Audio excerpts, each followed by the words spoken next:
All right, all right. Happy Monday, guys. Welcome to Sabby Sabs podcast. I'm your host, Sabrina Salvati. If you are new, I want to let you know that Sabby Sabs podcast is a part of Revolutionary Blackout Network. You can catch me there on Tuesdays, Thursdays, and Friday. And you can catch me here Mondays, Tuesdays, Thursdays, and Fridays. Shout out to everyone watching on YouTube, Rockfin, and Twitter, and welcome all. We have so much to talk about tonight. A lot of news happened over the weekend, so I can't wait to get into that. Really quick, though, I do want to give a shout out to everyone who is a Sabby patron. Thank you guys so much for all of your support. I really do appreciate it. It goes a long way. If you're interested and you want to become a patron, I have 5 categories: members, Sabby, Sabsters, Sabinators, and Ultimate. All of their names are listed here. And I do want to give a special shout out to a new Sabby patron. Casey is in the house. So thank you guys so much. I really do appreciate it. Their names are also scrolling across the bottom of the screen. So want to go ahead and give some shout outs to people in the chat. What's going on, guys? Happy Monday. Shout out to Notori, who says, rock on, fire, love, fire, rock on. Shout out to CBC Voter, says, happy Monday, Sabby Sabs. Happy Monday to you as well. Greetings, Hannah G says, Sabby Monday time. What's going on, Angela says, hello, Sabby. Hello, Sabby fam. So glad to be here after a very long day. I had a long day too. I overslept and there was some stuff with that. And I was like, I got all this stuff to get done in a short amount of time. I hear you. I hear you. What's going on? John says, what do we get if we're right? John is probably referring to that poll that's attached to my live chat. Go ahead and answer that poll if you haven't had a chance to do so, and you'll get the results at the end of the show. I don't know. I don't know what to get. Should I start giving like a prize if people get this right? But then I don't know who got it right because it doesn't tell me who voted for what. If you know a way around that, let me know. Greetings, Kim says, well, doobie doobie doo, my lovely Sabby. Doobie doobie doo to you too. Boop boop.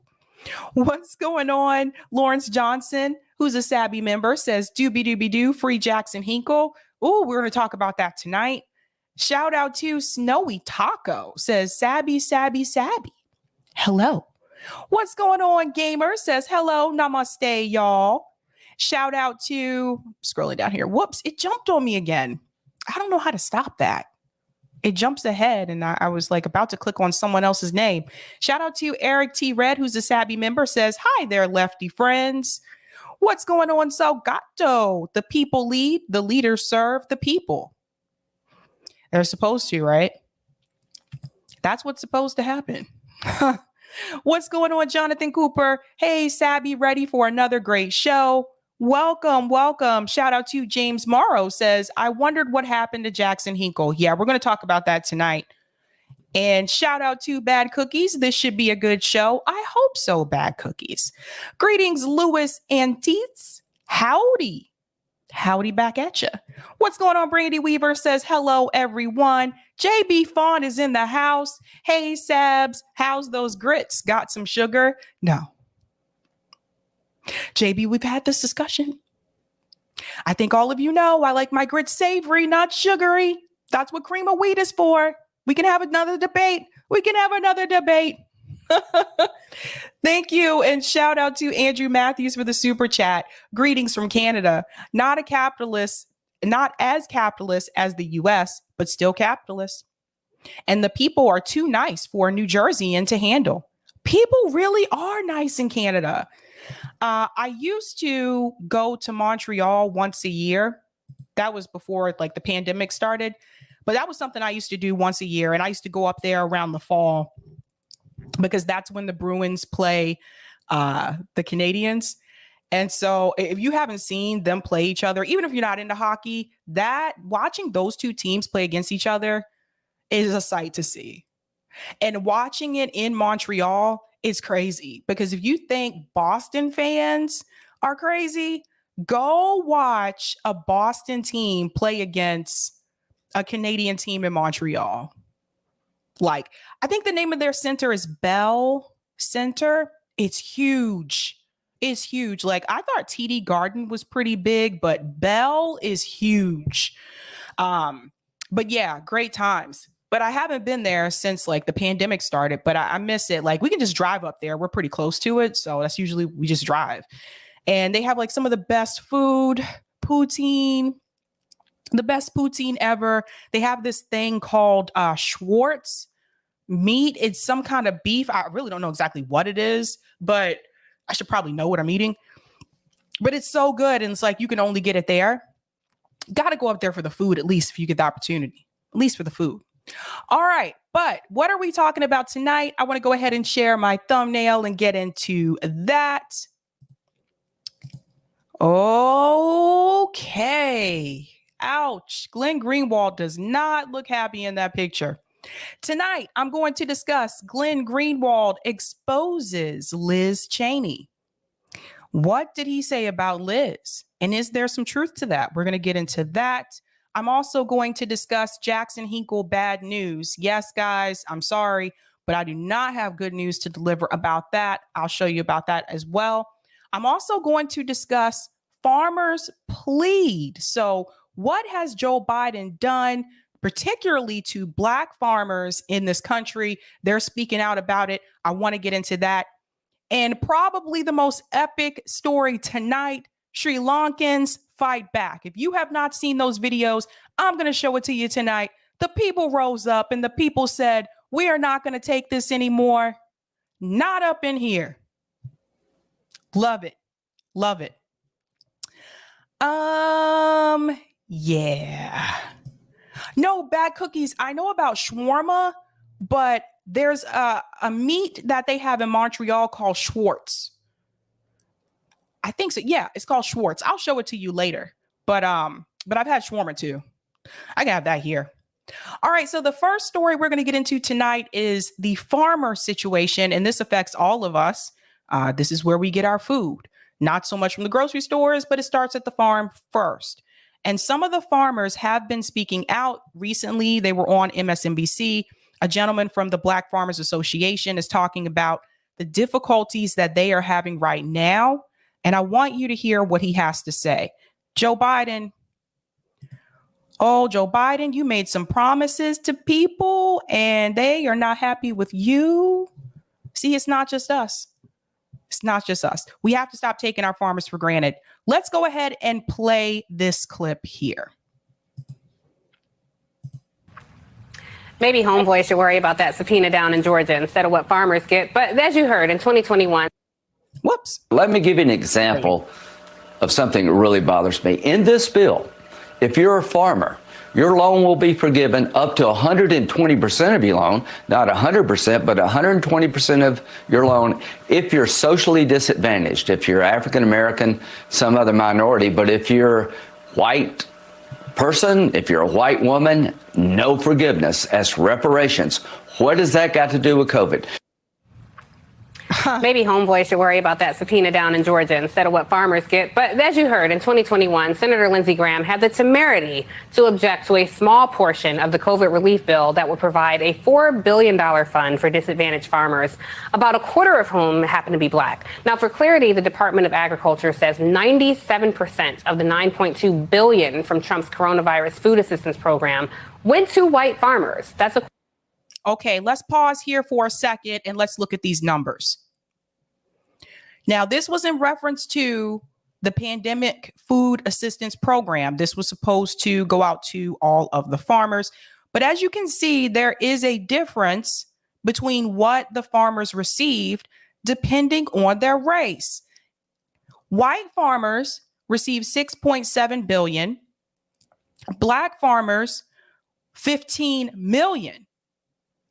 We go from billion to million.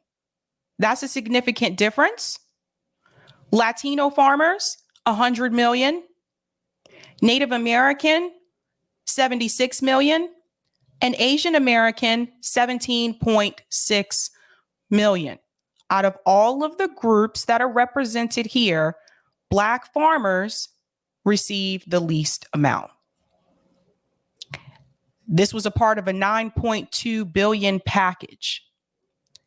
So regardless on which side of the aisle you are on here, whether you're Republican, liberal, up in the clouds, you have to see the disparity. $15 million may sound like a lot of money, but this is nothing compared to what everybody else received. And if you are already under-resourced as a farmer, you should have received more. How do you go from billion to million?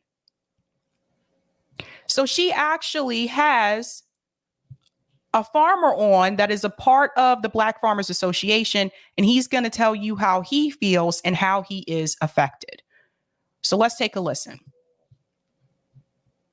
According to a report by the EWG. So these payments would be just a drop in the bucket in what's needed to rectify decades of broken promises and discrimination from the USDA that caused.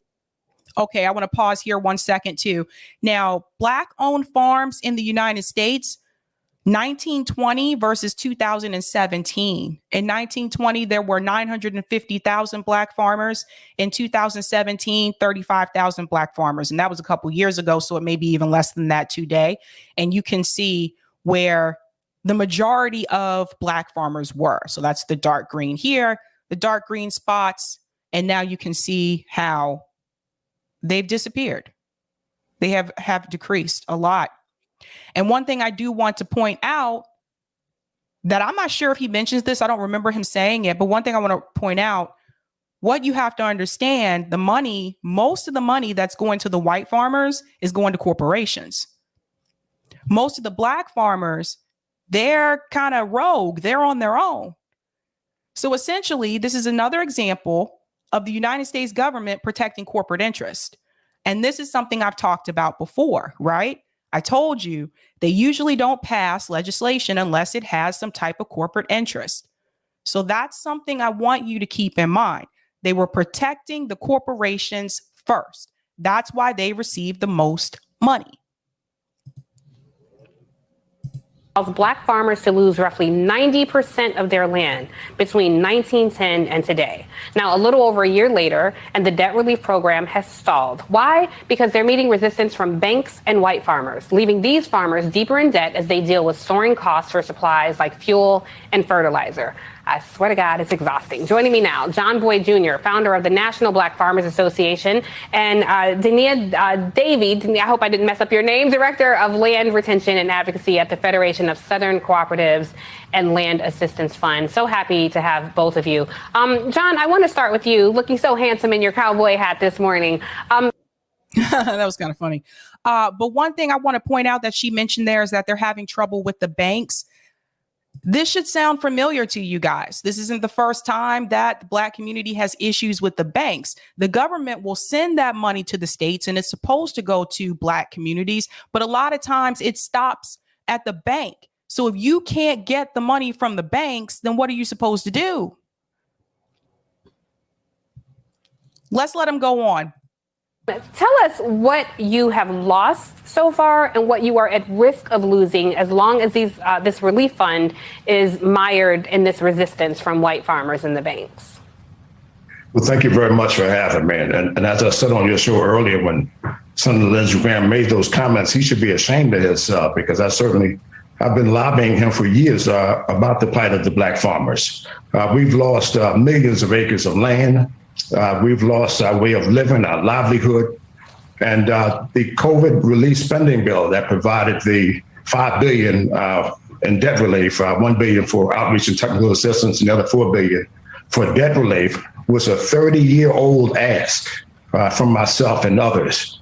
Even as I was promised debt relief and a settlement agreement, I still didn't get it after the Secretary of Agriculture told the local and county office to provide me with debt relief. So what they were asking for was actually 30 years old. So they actually should have received more than they did. This is why I wanted you to hear from him, not from Lindsey Graham. It's important that you hear from the actual farmers. A 30-year-old ask, they were already behind. And this is a common story with the Black community in this country. A lot of times when the government finally does step in and does give some type of assistance, it's usually years, decades late, and you're already behind. We can say the same thing about the minimum wage request. That whole push for 15, it actually should be more than that now. Should have been 15 years ago. But here we are.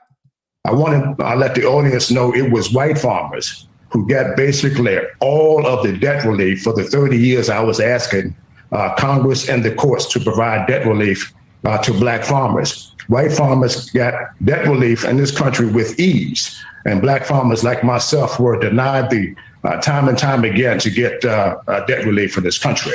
The stack has been stacked against us. We've been facing discrimination. As you noted, the banks who've been bailed out in this country were one of the very first to speak out against black farmers getting debt relief in this country. So the government has failed us, the banks have failed us, and it's almost like 40 acres and a mule when we were promised these things.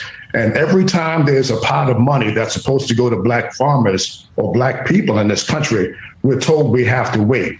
Last July at the White House, I was promised a meeting by President Biden. That hasn't happened. Since that time, we provided $50 billion in aid to Ukraine and other regions of the country, but we can't find a way to get the debt relief to blacks and other farmers of color in a timely manner.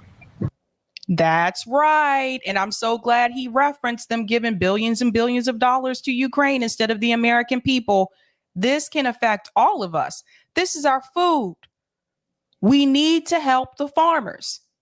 And this example right here is another case for reparations of slavery. Because again, it was a 30-year-old ask. They're already behind. So it's just, to me, like he said, 40 acres and a mule. Well, yeah, that's what was supposed to be given to African Americans according to General Sherman's promise, but it did not happen. So when people tell you that they don't believe in reparations, this is another example of current day that you can point to. Black farmers are being affected. That is heartbreaking, Mr. Boyd, and you deserve so much better. Dania, I do want to bring you in here because listening to Mr. Boyd talk about what he's gone through, I think it's important for the country to understand what black sharecroppers did in this country, even before they were sharecroppers, the forced labor, the cotton that this country, the wealth from the cotton that this country benefited from, the sugar cane. Black folks did all that. That is how this country became a superpower. So today, for men like Mr. Boyd to be at risk of losing everything he's built has to be god awful and infuriating. What needs to happen, Dania? Right. How do we fix this? Because we can't depend on the government, but how can we apply pressure to the government to do what is right and do what is owed to these black farmers who help put food on their very table? And that's her saying the quiet part out loud. We cannot depend on the government. And yet this same network will still tell you that you need to vote for Democrats.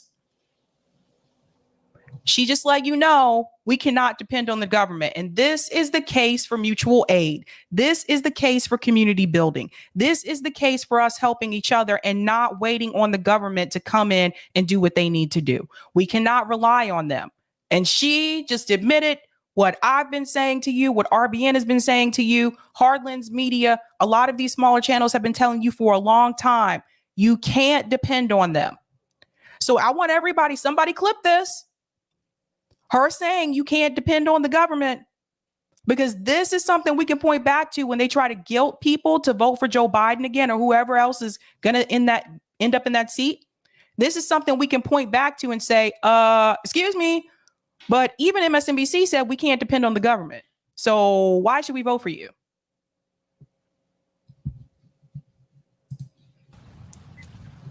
Thank you so much for having me, Tiffany. It's wonderful to be here. As you may know, the Federation of Southern Cooperatives Land Assistance Fund has been assisting Black farmers, landowners, and cooperatives for 55 years. We're really born at the intersection of the Black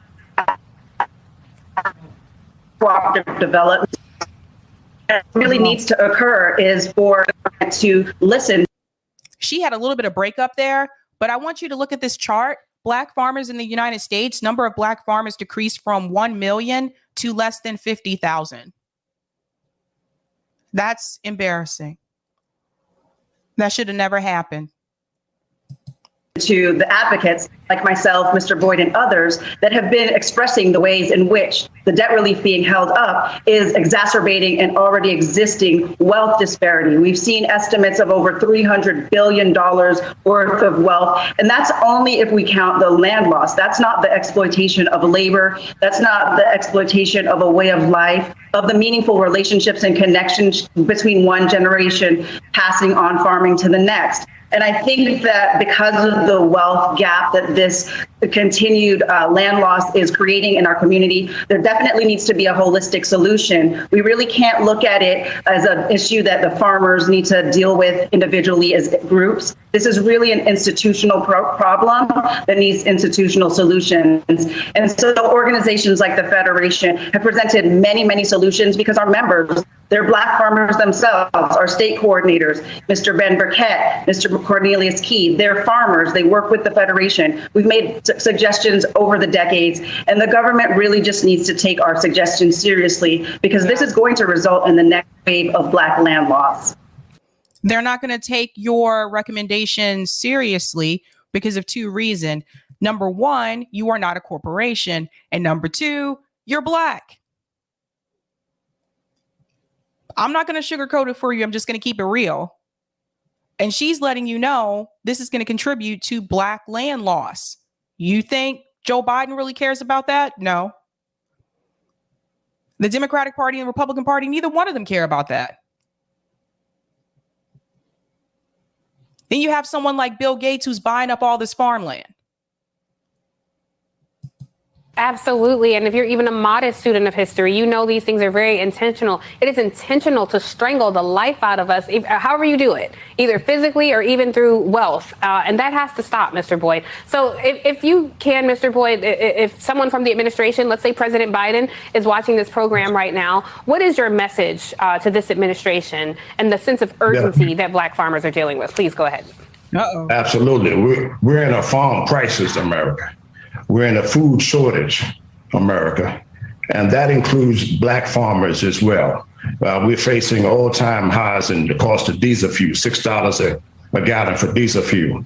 Last year, I was paying $400 a ton for fertilizer. I'm now paying $1,100 and $1,200 a ton. The urgency of now is what the president should hear. Yes, his plate is full, but you can't ignore the oldest occupation in the history for Black people, which is farming.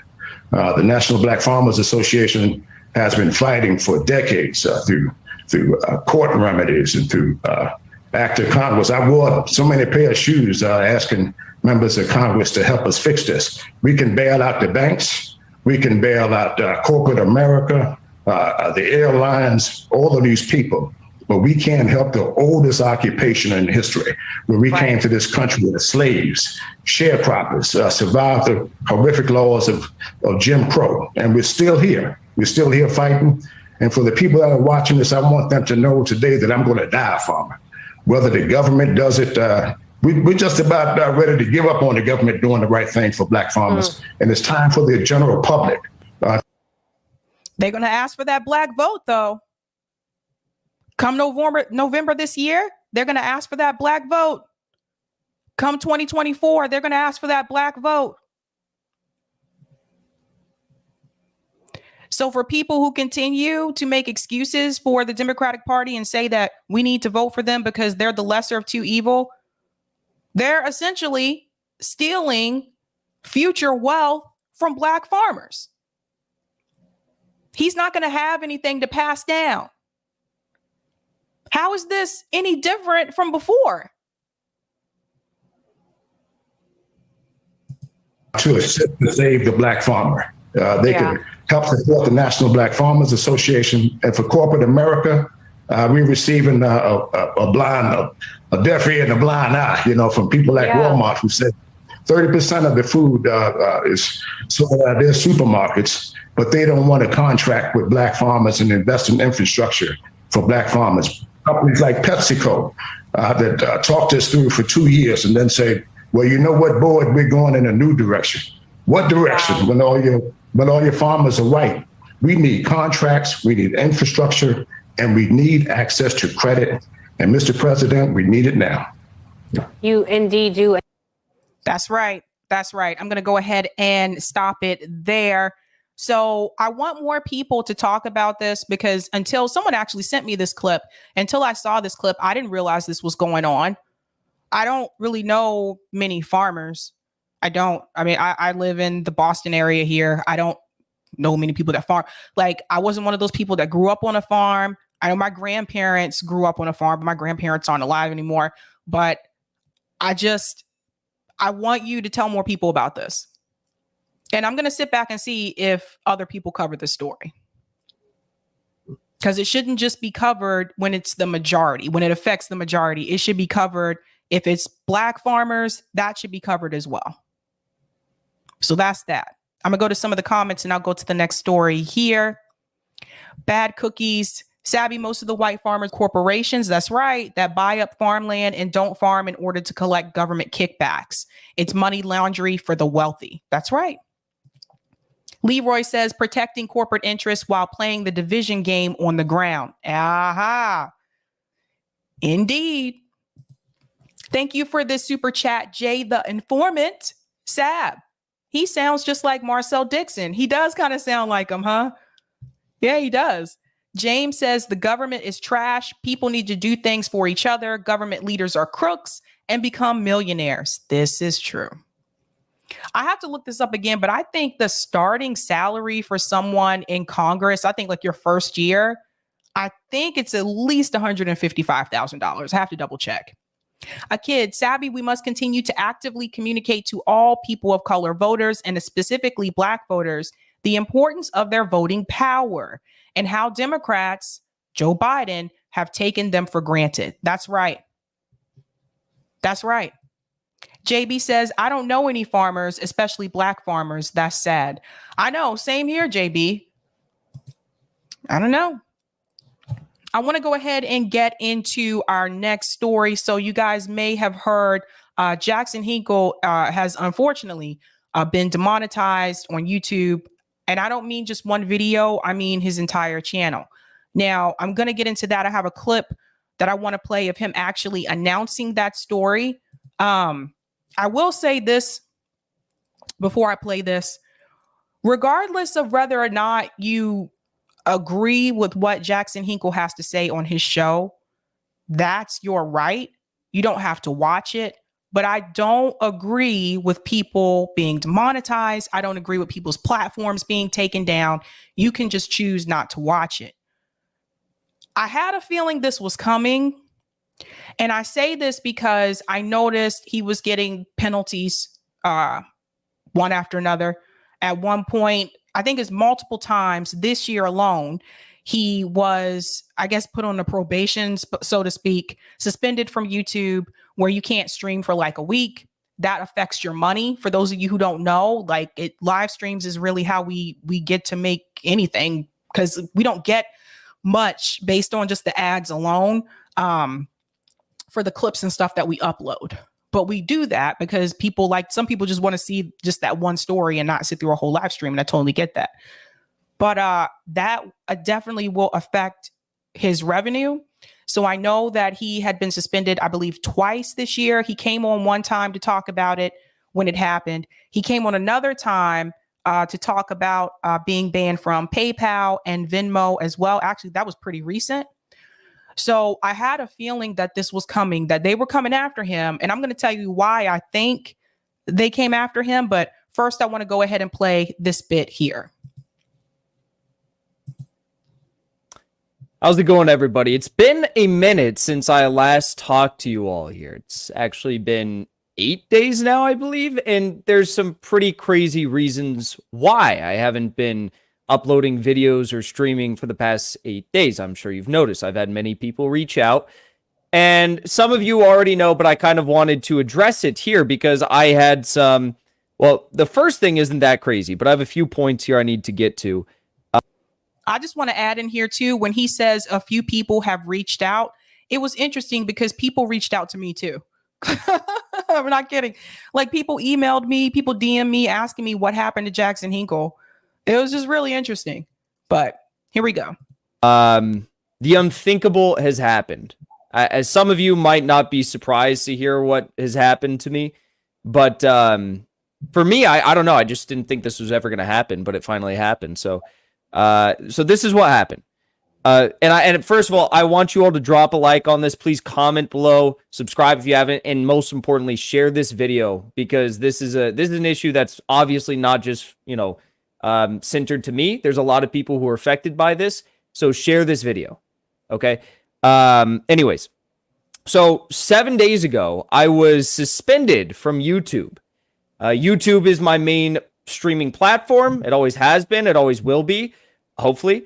And this is because I was also banned from Twitch several months ago because I said that there was U.S.-funded biolabs in Ukraine, something that at the time, earned me the label from Twitch of being a harmful misinformation actor, up until the point 2 weeks later when Victoria Nuland, Deputy Secretary of State, came out and the Pentagon came out and said that, yes, the U.S. was funding and operating dozens of biolabs in Ukraine. And yes, they were working on high-level pathogens in these biolabs. And this is something that these platforms will tend to do. If you come out with that information and it's not already, those talking points are not already regurgitated on mainstream media, they'll take you down. Even if you're right, they'll still come after you. So that's kind of how it works. No kidding. But that's neither here nor there, because that was a while ago, and that was the past. And I've been streaming on YouTube for the past several months, and everything's been going great, actually. I mean, we've had record viewership here. We've been averaging, I don't know, 6-7 million views a month on YouTube alone. We've reached 124,000 subscribers. And it's really been incredible. Our videos have been getting 30 to 100,000 views on average. It's really been incredible. And I thank you so much for all the support. Unfortunately, we were suspended for the past 7 days, but that's not the main story here. Okay, so keep watching because it gets even worse. On the 4th or 5th day of my suspension, I don't really remember, because I was just so shocked, and I still am so shocked as to this news. I got a second email from the TOS, the Terms of Service Community Guidelines team at YouTube. Now, who are these people? We don't know who these people are. Sometimes they say a video is okay to be on YouTube, and then the next day they'll switch and say it's not okay to be on YouTube, and they'll take it down. And we never meet these people. We never actually talk to them. I don't know who they are individually. It's just a generated email. Like, it's just an automated email. You don't know who they are. It's different with Rockfin. With Rockfin, I actually know who the people are. When I first joined Rockfin, they had a video, meeting with me to explain to me how the platform works, what to do, the whole crypto thing, how to, transfer money, all that kind of stuff. They walk you through the steps one-on-one. So I know who those guys are. I don't know who any of these people are that send you these emails on YouTube. I think YouTube has become so huge and so massive that they have figured out a quicker way to get the job done is to just have these automated generic messages that go out that don't really explain to you what you did wrong, how you did it wrong, and sometimes how you can fix the problem. There is an option a lot of times to do an appeal. But even with those, I've seen people have those situations. It comes back and they reject the appeal. Hardlands Media has talked a lot about this. They've been hit by YouTube multiple times. Every time they had to go back and appeal it. Luckily, theirs were overturned. But you don't really know who you're talking to. And half of the time when they send you the message, you still don't understand exactly what you did. They will point out the video and reference the title. They'll put some generic thing that says you either misinformation or hate speech or whatever, anything like that. But they don't tell you exactly what you said that caused that red flag. And I think that's a big problem for YouTube. Like I said, Rockfin does not have that issue. In fact, I don't know anyone that's been flagged on Rockfin, to be honest with you. But there's a lot of rules here. There's a lot of things at play. And it's almost like you have to do a cartwheel and get on a roller coaster or something and just hope that you get it right. And we don't always get it right. I would imagine these are the sorts of people who graduate from Boston College or Yale. They have pink or blue hair, and they were born with a silver spoon in their mouth, and now they live in Silicon Valley, where they dictate for the rest of the entire nation what acceptable or unacceptable speech is. Well, I got a second email from them. This email, with a harsher tone, notified me that I had been permanently demonetized on YouTube. This means no super chats. This means no super thanks under any of my videos. This means no ad revenue from any of my videos. This means no memberships for any of you that choose to support me through that. And I want to just add here really quick. He can still create videos. He just won't get paid for them, which I think is BS. And I want to add something else too, which people may not be aware of. Even if a channel has been demonetized, YouTube can still choose to run ads on your videos. You just won't get paid for them. So he's right here. You won't be able to send him any super chats. You won't be able to become a member. You know, you can join a member on the channel. You won't be able to do that. All those things are taken away when you're demonetized, and they will still run ads on your videos, but you won't get paid for them. That's what's happening. Someone mentioned in the chat, is he on Rumble? Last I checked, he was on Rumble. I think he's also on Rockfin. He was removed from Twitch, so I don't think he's been added back to that platform. But you know, I hate to say it, you guys, but this is the largest platform. It really is. And I know a lot of times people say, everybody just leave it and just only do the other ones. The other platforms, one of the problems is that a lot of them are not international. So if I showed you my YouTube analytics right now, you would see where my viewers live, the country they live in. Guess what, folks? Not everyone who watches me is in the US. For whatever reason, there's a significant portion that watch me that live in Canada, that live in the UK, that live in Australia. Australia was an interesting one. But some of those platforms are not appearing in other countries. So that decreases some of your audience size. This is why a lot of us are not just like, okay, let's just leave this and just go to the other. The other problem is with those other platforms, and I've heard from some of you guys about this as well. You guys don't like them that much. I've heard from you guys. I've heard there's issues with the Rockfin app. I totally understand that. I know some of you guys don't like the layout of Rockfin. Some of you guys don't like the layout of Rumble. Some of you don't like the way Odyssey, the layout of that. And I think that when it comes to the actual front end, I can't speak for the back end. When it comes to the front end of these platforms, YouTube still seems to be the one that is the most user-friendly and the one that is the most preferred.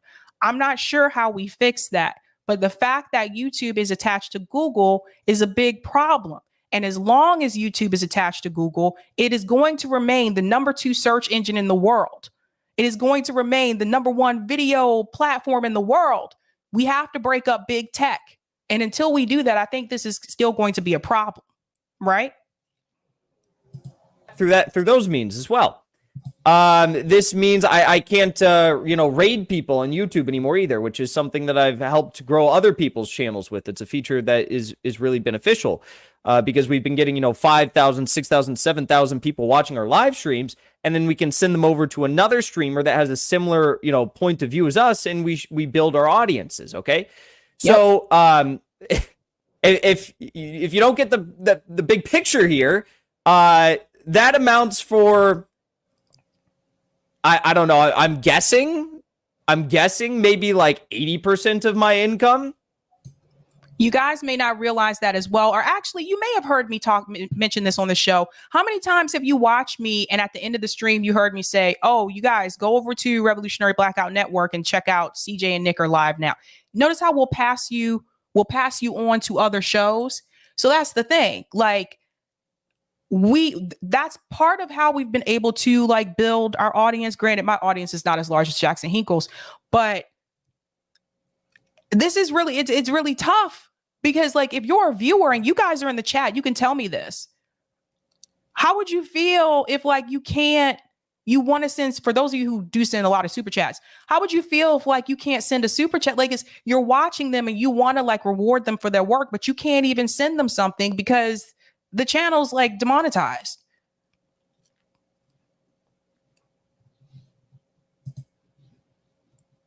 Yeah. So what would you do if, you know, all of a sudden you were doing your job, you were following all the rules of your work, and then for some reason, you know, your boss comes in and tells you that they're gonna reduce your pay by 80%. Me, I don't know. It just pisses me off and kind of fires me up even more. Like, everyone's like, "Are you okay?" Yeah, I'm okay. I'm just fired up to keep going even harder because, I mean, we at least still have our channel for now, right? And everyone's still watching. The only thing that we really need to change is the fact that now I don't have an income as a result of this. It's a semi-perma ban. This is what they said. They said my channel. And I think, and when in reference to income, I think Jackson Hinkle was at the point where he can do this full time now. So this is a big deal. I remember back when he had 20,000 subs. Like that was just last year. That wasn't like a long time ago. Like that was just last year. So like he really blew up. I think a lot of that came from, you know, talking about Russia, Ukraine. Like he's done a lot of videos about that. He's done good work on that, to be honest. And I know, you know, I may not agree with everything that Jackson Hinkle says, but when it comes to that particular issue, when it comes to covering a lot of these, I guess, global issues, he's done a lot of work and he has been really good at it. And I think talking about that topic in particular, like his channel just took off. Like the first time I had him come on, I think he had 40,000 subs. The second time he came back on, which was, I believe that was probably like 3 weeks ago when he got the ban from PayPal. It's on my channel somewhere. You guys can look for it. And at that point, he was already over 100,000 subs. That's how quickly that happened. So, yeah, very quick. Has a long history of harmful or hateful content, which if you watch me, you know how insane that is. They went on to say, my content is incendiary, demeaning, or promoting violence or hatred, especially on the basis of protected characteristics. Now, come on. We all know that this is just a catch-all that they are applying against me because I don't hold the same positions that Joe Biden holds when it comes to the war in Ukraine. I don't hold the same positions that Joe Biden or Kamala Harris or George Soros hold when it comes to NATO or China. And this is something important. I'm just going to come out of here for just a second so the speed can catch up on this video. And I'm going to pop right back out. This is something I want to point out too, because I remember this happening with the war in Iraq. I remember it was more so people on mainstream media. They removed those people. They removed their platforms because they did not agree with it. Phil Donahue was one of those people that heavily disagreed with the war in Iraq. They removed his whole show. Haven't heard from Phil since. I'm not sure if Phil Donahue is still alive or not. I don't know. But Phil was gone. Just like that. So this is something they've been doing for a while. And now it has transferred over to platforms like YouTube as well. And it's true, he doesn't hold those same positions. There's other people as well. You know, Gray Zone doesn't hold those same positions. Jimmy obviously doesn't hold those same positions. I don't hold those same positions. And I think, you know, Nick, my comrade from RBN, he's had Ukraine streams removed that he spent 3 hours on live streaming, doing the research on, and they just take it down. Again, we'll just give you a vague reason. For that matter. All right. I don't hold the same position that say a Hillary Clinton might hold with regard to what she thinks about Donald Trump's foreign policy, right? I just don't agree with these people. And for that, they've come down, they've cracked down on us. They say no more monetization, no super chats, ad revenue, subscriber memberships, any of these things, right? This is the majority of my income. And this is now where I have to ask you guys something. And I hate asking for this stuff, but I really need your support right now, okay? I have a locals page, I have a Patreon page, and I have a Give Sin Go page that I've started, okay? So I'm asking you, all right? This is the first ask. I'm asking you to either become on locals, you can donate once, you can give once. If you like my work, you want to support this show, you want me to keep doing this show, please, if you have the means, do consider either donating once. You can donate like for however much you want, just one time. You can become a monthly donor, which honestly is the best for me because that is a monthly income and that is very normal and that's like a good replacement for YouTube. So monthly members are the best, or you can become an annual member on locals. Okay, so locals is a free speech alternative to Patreon. Patreon sometimes bans people, so I gotta be a little careful about them. Yes, and I'm glad he said that. I saw someone mention in the chat maybe he should just do it on Patreon. You have to be careful with them too because Patreon banned Whitney Webb. I think they may have also banned Vanessa Beeley. I have to double check, but I know for sure they banned Whitney Webb. So even on Patreon, you have to be careful about what you say on that platform. So locals, I have a locals account. I never posted anything on there. I don't know why. I sign up for things and I don't post. It just happens in my life. But locals is another one. It's newer. I think I really recommend that you guys check that out as well. I know, I think Nico was the first person that told me about locals. Check them out. We have to start utilizing other tools and other options as well. So, but locals is great.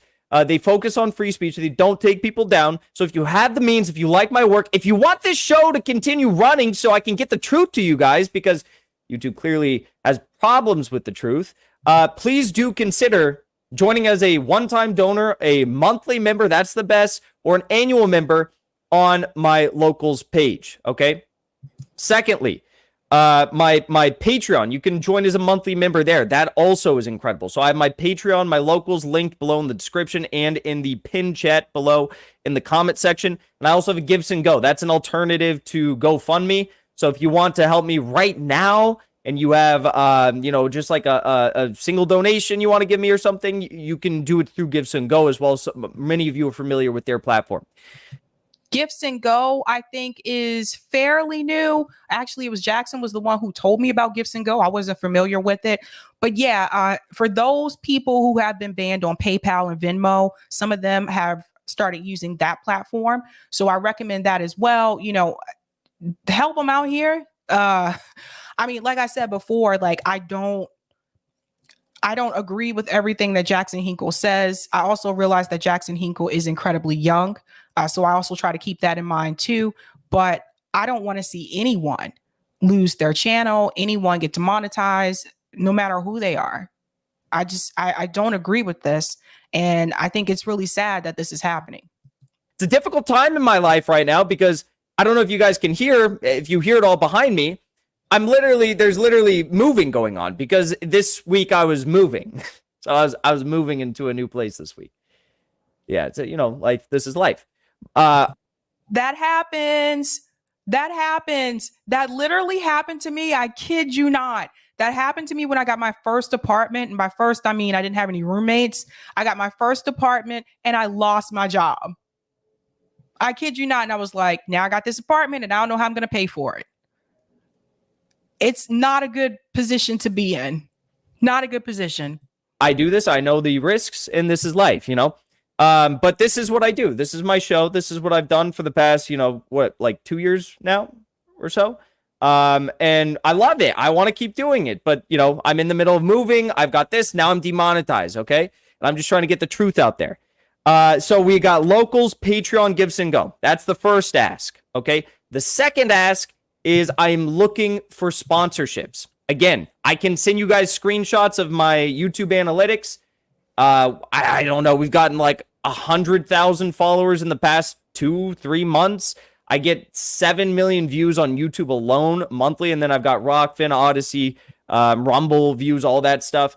So, if you know anyone who would like to sponsor my show, out of, fair rate, maybe once, maybe a monthly, maybe a weekly thing. I don't know. I have a lot of people that have reached out to me over the past, year, asking Jackson, will you work with us as like an advertiser on your show? I've always said no. I've said respectfully, I appreciate the offer. It's very generous, but I don't do sponsorships. I don't do advertisements. That's the whole thing. I never applied for a job at Fox News or at a mainstream media outlet because I don't want to have to deal with answering to people, answering to sponsors or advertisers.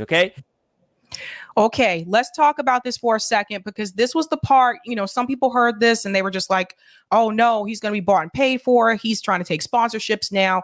This is obviously not something that he wants to do. I will tell you from experience, and I get the emails almost every day. You would be surprised at how much money some of these companies are offering. I'm not even going to exaggerate here. The most that I was offered was $3,000 a month. That was just from the sponsor. That doesn't count super chats, any of that stuff, like ad revenue, Patreon, none of that. One single sponsor was offering me $3,000 a month. Kid you not. And I replied the same reply that I always send. Sorry, but I don't take money from sponsors. Sorry. And it's because of the things that I talk about. Because I don't want to have to change my message. I don't want to have to toe the line. I don't want to come on here and be like, well, Biden's not that bad. No, I can't do it. I'm not going to come on here and tell you to vote for the Democratic Party, vote for the Republican Party. I can't do it. I want to be able to be 100% authentic. And I have that fear, even if it's a company that's like a video game company. They contact me a lot, which is interesting. I don't show anything in reference to video games on here. They contact me a lot, offering a lot of money per month just to show 15-second, 30-second ads of their product. And again, like I said, I get scared, for those of us that, like, if you work a full-time job and you're doing this, it's a lot of work. Sometimes it can be really tiring, and it can be easy to give in and say, well, hell yeah, I'll take that money and I can quit my job and I'm all set. But you have to think about what you're going to be compromising too. So that's important. And I think that I just want to reiterate here. I'm not trying to like defend Jackson Hinkle, but I do want to say I saw some people getting upset about this, that he wants to take sponsorships now. But again, it's like, I'm not sure what else he's supposed to do income wise, unless all of a sudden everybody starts donating to his Patreon monthly and stays there. So what you guys have to understand, there's some people that do this. They're making like $10,000, $20,000 a month on Patreon alone. Those are usually people that started doing this years ago, right? Most of us with the smaller channels are not making that. And my numbers are public. So if you go on my Patreon site, you can see exactly how much I get per month. So I understand why he's saying that, because this is like his income. But for me, I couldn't do it. That's just me. Now, if you watch my show, you know that I am advertiser friendly per se. I do have views and I do ask difficult questions, but I've had a lot of people reach out for advertisements, so I'm going to be hitting those people up again. But again, if anyone here knows someone or they themselves, would like to sponsor the show, doesn't matter if you're a small business, if you're a big business, whatever. I am now seeking out sponsors for the show for the first time. There's a lot of people who do this. It's fine. I would greatly appreciate the support. And I don't know. I guess if there's anyone who is willing at this point to join as a sponsor for the show, I would be eternally grateful, because that would just be, it'd mean the world to me. So let me know. I can send you the analytics, all that stuff. Lots of eyes on this channel. Okay, so sponsor, that's the second question I have for you guys, or ask I have for you guys. And then the third thing I'm going to ask of you guys is to follow me on Rockfin and Rumble. Okay, so I have a Rockfin, I have a Rumble, I also have an Odyssey. I guess I'll put that down in the description as well, because those are alternatives to YouTube where you guys can follow along. All right, you can follow along with my content in case my account ever gets permanently banned. or I get a 14-day ban, which is what would happen next if I get another. Okay, and I'm going to go ahead and stop it there. I'm not going to play the entire video, but that does confirm that, you know, Jackson Hinkle was on Rockfin before I was. He was on Rumble before I was. But and sometimes I forget to mention to you guys that I'm on those platforms too, but I'll try to make an effort to let you know, like, hey, I'm on those other platforms as well. But yeah, it's unfortunate. It's unfortunate what's happening. I don't want this to happen to anyone. It's just, we need these voices, right? We need these voices. And then part of me wonders, even though they've demonetized him, how long are they going to let him stay if he's still talking about the issues that he's talking about? I don't know. I don't know. I can tell you from people that I've spoken to that have had their entire channel demonetized, they have been pretty much shadow banned on YouTube. If you look at someone like Frank Analysis, I've talked to Franco about this before. Franco went through this literally a month after he became monetized. They came for him. That was last January. In fact, the first time I had Franco on, that's what he came on to talk about. And so I think I noticed it. I noticed it because when I'm looking for videos on YouTube, there are certain channels that never come up.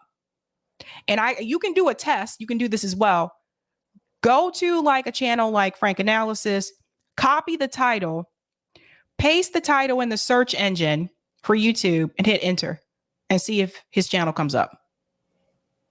I've gone as far as to do that with people. And that's how I can tell who's heavily, heavily suppressed. So definitely, you know, go out and support Jackson Hinkle if you can. Check him out on Patreon. But I also highly recommend going over to Locals because they seem to be a little bit more lenient here in reference to what you can discuss, especially Rockfin as well. I'll go ahead and, speaking of Rockfin, I'll take those comments on Rockfin, Eric. All right. Thank you for the tip on Rockfin, Roger. A reparation package includes not just cash payments, but the reestablishment of the Freedom Bureau Act, March 3rd, 1865. Congress passed an act to establish a bureau for the relief of freedmen and refugees to provide food, shelter, clothing, medical services, and land to displaced Southerners, including newly freed African Americans. Thank you for that, Roger. Thank you for this tip on Rockfin, Dave. Nice to see Sabby repping and reporting as usual. Thank you, Dave. And thank you for this tip as well, Roger. To help freed people achieve economic stability and secure political freedoms. However, many white Southerners, as well as President Andrew Johnson, challenged the Bureau's legitimacy, sparking racial violence in the South and the ultimate failure of the Bureau. I always struggle when I say that word, Bureau. Public banks can also help. That's exactly why the Public Bank of North Dakota was started, because of the plight of the North Dakota farmers. Also, Congress gets $174,000. And thank you for this tip as well. This is the perfect storm for the government. They get to do what is called throw rocks and hide hands. They can censor without being held accountable and say, it wasn't me, it was him. They get to control the narrative without being challenged in court for violating free speech. My suggestion to all content creators who wish to remain true: don't take on any new bills. No new credit cards. Want new car or no new car. Want new car with 90% down payment. Give me just 1 second.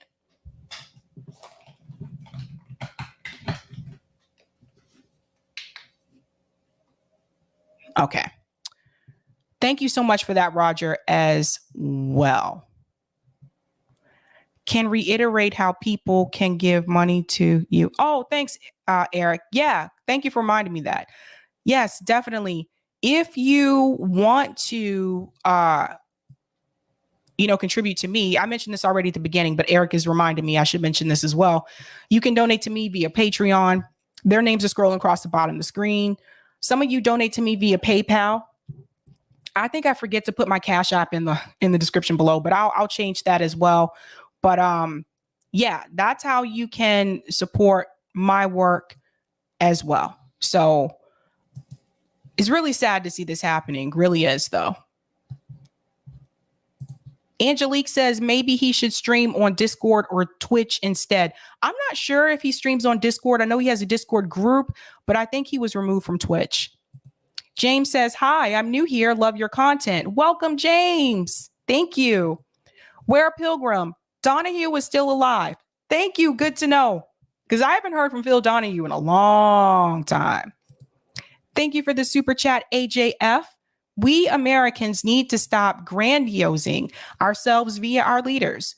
When they do that, it's not called into question the systemic, bad, wicked, corrupted, evil things we do onto this world. Thank you for this super chat as well. Black people, you need to stop supporting the Democratic Party. We all need to take it on the chin if it means Republican windfalls continues. And thank you for this super chat as well. There's more to life than electoralism. Circumvent the Dems so they convince themselves they are the ones that need to change, not voters, not the left. Thank you. Well said, AJF. Right on. JB says, Sabby, don't forget to put your Venmo as well. Oh, yes, I can do that too. I'll do better. But I usually put all those links in the description for my streams. Yes, thank you for confirming that, LF. They kicked him off Twitch. I thought so. We are now moving on to our next story here, and we need to get started talking here about Glenn Greenwald and Liz Cheney. So Liz Cheney recently has received support from a number of Democrats. Not exaggerating, a number of Democrats. One of them including Robert Reich. I know you guys have some cringe takes on him. He has some good views when it comes to labor, but all in all, Rob's a Dem. And he wants you to vote for Joe Biden. I talked about him before recently about how he still thinks this is who we need to vote for. He actually said in a recent article that he would like to see someone like Liz Cheney run for president for 2024 to get the Republican Party back on its good graces. That actually came from Robert Reich. Don't be surprised. It's true. What is funny to me is how many Democrats are coming forward in favor of Liz Cheney just because she went against the Trumpers in reference to last year's event in January. I have to be careful how I say that on here. I think we still need to remember who Liz Cheney is and who Liz Cheney was. And Glenn Greenwald has done so. Apparently, he did not forget who Liz Cheney is. Let's take a look at this. Glenn Greenwald said the Democratic Party oligarchical mega donors, led by Hollywood's Jeffrey Katzenberg, also one of the largest investors in the Young Turks, line up to pour money into Liz Cheney's reelection campaign, along with small Democratic Party donors as well. Now, this is something that I've talked about often on this show. I've told you and I've shown you how Republicans and Democrats have the same donors. They share donors sometimes, which means that they have shared interest. Now we see that Jeffrey Katzenberg, the same gentleman that gave that $20 million to TYT, is also donating to Liz Cheney. Now, I haven't seen TYT talk about this. I also don't watch TYT, but I haven't seen them talk about this. If they have, please let me know.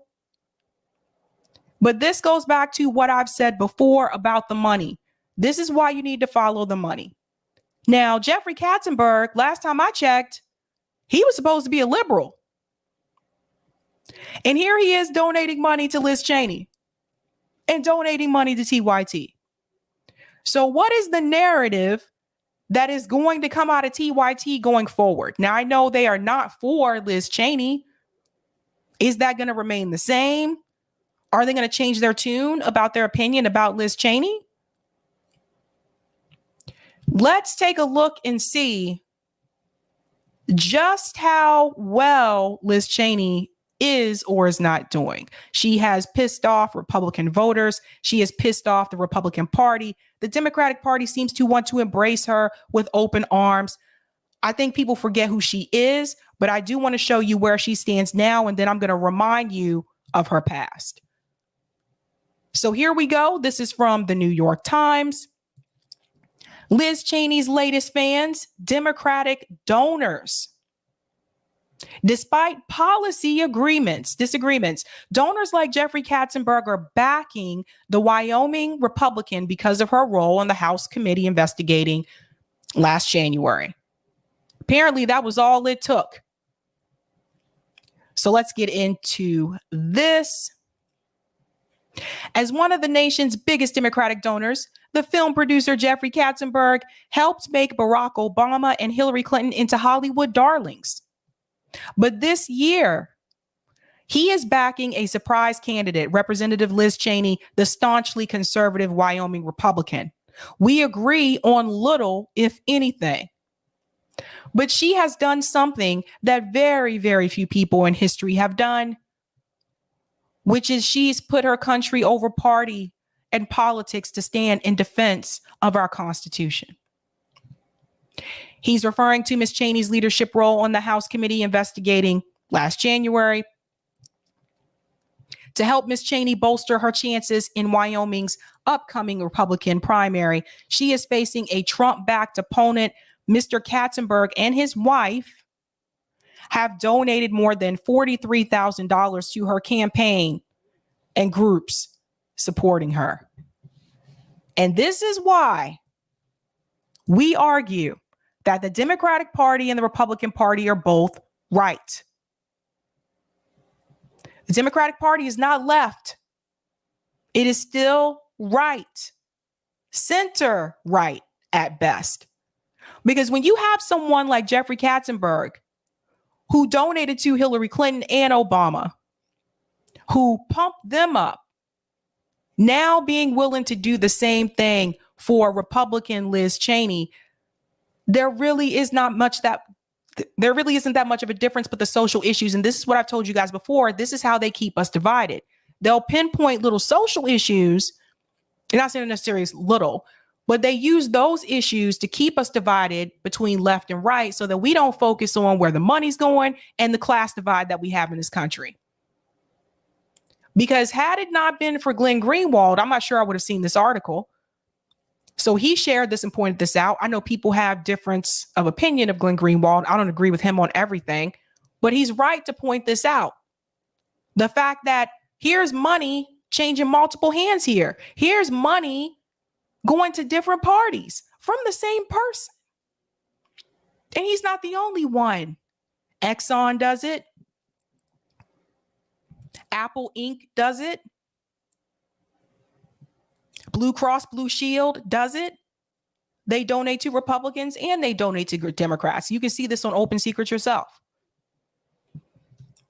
We really have one corporate party. Same thing with Roe v. Wade. Dems could have codified this into law decades ago. Chose not to. Why? There's no corporate interest in that. There's corporate interest in people having babies. That helps labor. Labor helps capital. There's no corporate interest in you choosing to abort a baby. That does not help labor, and that does not help capital. That's what I want people to understand. Let's go on more about the contributions here. Oop, I made that bigger than I needed to.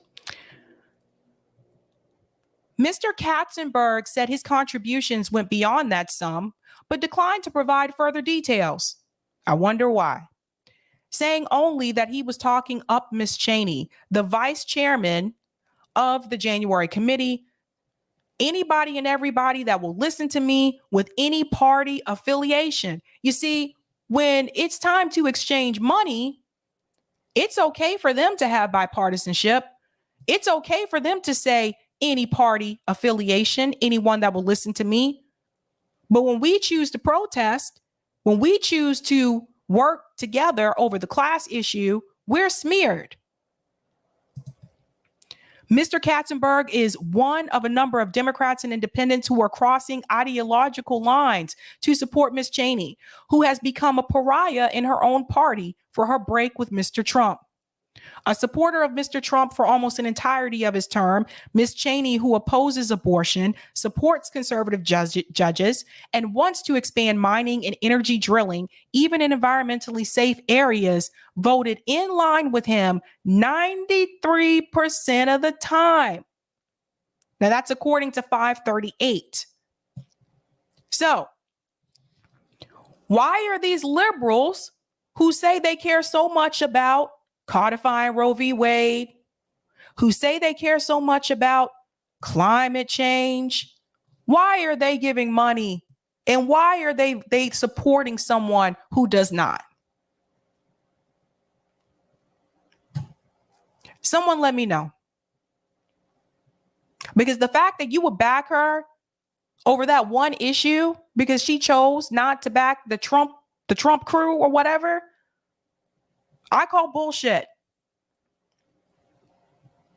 Some of these same donors, some of these same liberals like Robert Reich, who says he cares about the climate, women should have a right to choose.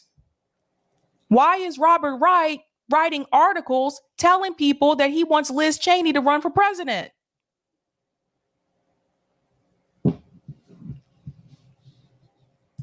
It's terrible. We'll go on. Most Democratic donors are profoundly out of step with Ms. Cheney on those issues and others, but the Democrats supporting her say they have been impressed by her courage in opposing the former president. Cheney is the most important politician in America right now. That came from Dimitri Melhorn, a political strategist who advises LinkedIn co-founder Reid Hoffman. Remember, I told you some things about Reid Hoffman. Isn't he something? Reid Hoffman, by the way, is now, this is someone that used to back those progressive candidates. He's now donating money to corporate Democrats and also conservatives, FYI. The point that I want to make here is that all of the people at the top, these billionaires, these millionaires, they protect each other. They look out for the politicians that are going to serve their best interests in the end. And that is what is happening right now with someone like Liz Cheney. But I want to remind you who Liz Cheney was, because I'm not going to let this slide. Now, I don't know how that one ended up there. Oh, there we go. Let's talk about, see if we remember. I want to remind you Liz Cheney's opinions about the LGBTQ community. For those who are not aware, Liz Cheney's sister is LGBTQ. She opposed gay rights. Liz Cheney actively opposed it, even though she had a family member who was LGBTQ. Now, apparently, September last year, she tried to change her position on that. But I don't think people from the LGBTQ community are buying it so much. Listen to this article here from MSNBC. LGBTQ community has reason to doubt Liz Cheney's new support for gay rights. Oh, yes, they do. Cheney voted against gay rights legislation 7 months ago. So there you have that. Here we go. Let's not make Liz Cheney the Grand Marshal of Pride 2020 just yet. This is what she said in an interview with Leslie Stahl. This is with 60 Minutes. I was wrong. I was wrong. Cheney, daughter of former Vice President Dick Cheney, said in the interview with Leslie Stahl, who noted she was not expecting such a confession. Referring to her sister Mary, who is openly gay, Cheney said, "I love my sister very much. I love my family very much, and I was wrong. It's a very personal issue and very personal for my family. I believe that my dad was right, and my sister and I have had that conversation." The Wyoming Congresswoman went further by saying correctly that transgender people are a group that we as a nation need to protect. We do, especially now as they continue to face devastating attacks across this nation, both physically and legislatively. But let's not make Cheney the Grand Marshal of Pride 2022 just yet.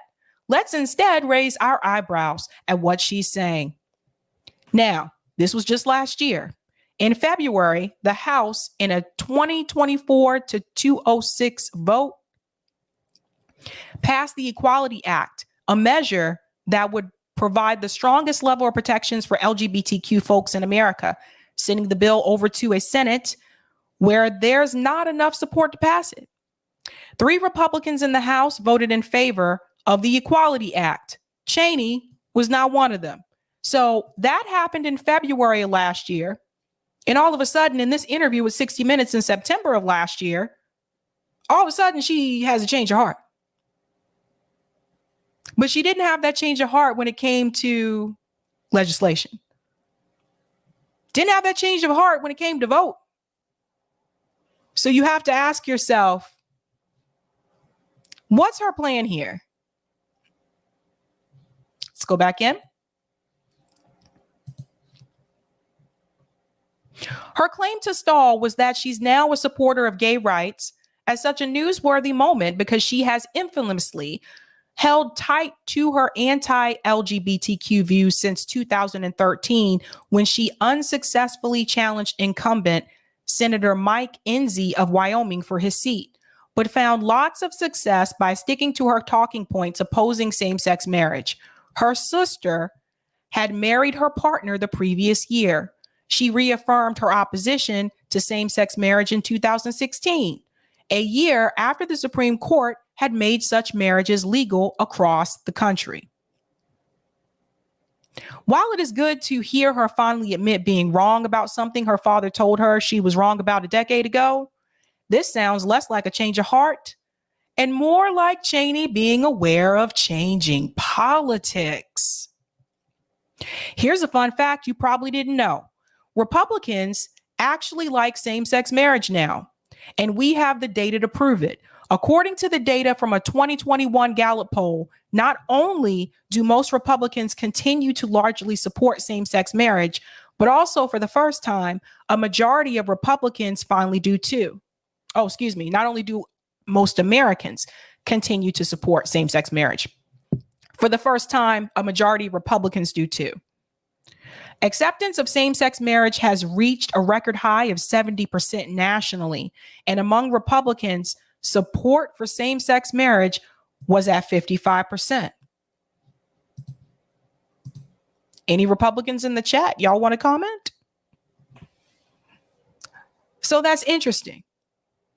Maybe she's having to change her heart so she can get reelected. Maybe that's what that's really about. But I find it hard to believe that she just had this change of heart out of nowhere. I find that hard to believe. There's one more piece I want to point out here. The cultural shift showing Republican support for gay marriage actually has nothing to do with Republicans actually caring about LGBTQ people having full and equal rights. Instead, it's proof of something we've known for a long time. Same-sex marriage is a conservative issue at its core, but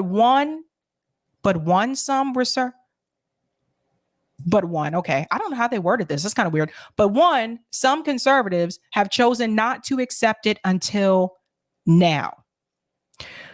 And this article goes on and on. It's a pretty lengthy article here. I'm not going to get into all of that there. But that's something I want you to take in. The fact that Liz Cheney, she said she loved her sister, but she was willing to go against her sister when it came to gay marriage, and her sister was LGBTQ. And the reason why she did that is because she believed politically that was the best strategy. But she said she loved her sister. So you were willing to sell out your sister right to get married to someone of the same sex just so you can get elected? This is all a game. It really is disgusting to me that Democrats are really like they're really pushing Liz Cheney. Not only was she anti-LGBTQ, but she was also a warmonger. I want to remind you of that as well, along with her dad. I guess it ran in the family with that one. So I think we need to stop doing this. I'm glad that Glenn Greenwald called out the donors. So you can see that even someone like Jeffrey Katzenberg, I really wonder, what does Anna and Jink have to say about this? How does Anna and Jink feel knowing that as much as they criticize Republicans, that their own donor is donating to Republican? Because I looked up the most recent video from them about Liz Cheney.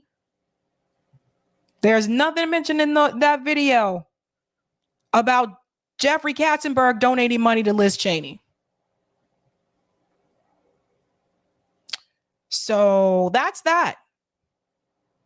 I'm going to go to some of the comments and then we're going to go to the next story. Lewis said Liz Cheney top contributor 2021 through 2022, Blackstone Group, $34,800. Here you go. What's that? Yipper99 says, ask them. Sabby, ask them. Oh, I want to know. I want to know. How do they feel about that? Frank says, how many Democrats have come forward for Liz because they are conservatives? Democrats are conservatives and corporatists. Well said, Frank. JB, watch. Liz Cheney is going to move to the Democratic Party. And don't be surprised if Joe Manchin moves to the Republican Party. Don't be surprised. Thank you for the super chat, AJF. The biggest threat to the elites is a modern mutual aid-based, honest, peaceful, left-right web cross platform. The American people needs a class-based left-right alliance. Wise up, folks. Bam. I agree 100%. That's what we need. Kat Terrell said it's called rainbow washing. Unbelievable. Unbelievable. Okay. We're going to go into our next story here.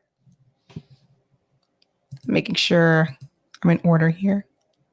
Something huge happened over the weekend. Sri Lanka is doing the damn thing. I don't know if you have seen this. I'm going to get into it tonight. As soon as I saw this happen, I was like, I cannot wait to talk about this Monday night.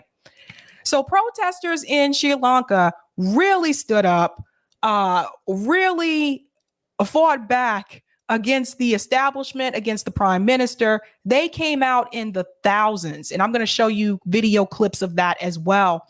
But one of the questions that has been coming around, and particularly to me as well, why is this happening? Why are Sri Lankans, out in the street saying they're not going to take this anymore? What brought them to this breaking point? So I want to tell you the backstory first, and then I want to show you the clips of them basically just taking the establishment down. Let's get into it. I love this. I really love to see the people rise up. I was like, wow, what if we were, out in the thousands like this? So you see this picture here. It says Sri Lanka's turmoil explained. Look at all of these people, guys. Look at this. Could you imagine if we had a protest like this in the United States? They are not backing down. They are not backing down. Okay, let's look at cause and effect here. Sri Lankan President Gotabaya, I hope I'm pronouncing this correctly. Please don't shoot me. Gotabaya Rajapaksa has said he will resign in coming days after protesters stormed his residence and forced him to escape offshore in a naval ship. Yes, that actually happened. Now, here we go. First of all, who are they and what happened with the economy?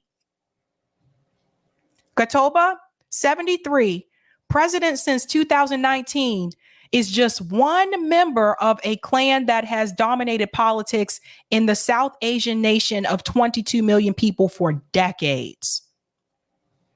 Brother Mahinda, 76, was president for a decade until 2015 and oversaw the bloody end to Sri Lanka's long-running civil war in 2009 when Gotabaya, dubbed the Terminator, ran the security services. Under Mahinda, Sri Lanka moved closer to China and borrowed billions of dollars for vanity projects like cricket stadiums and airports, as well as a deep sea port since leased to Beijing. What has happened with the economy? So here we go. I'll make this a little bit larger for you guys.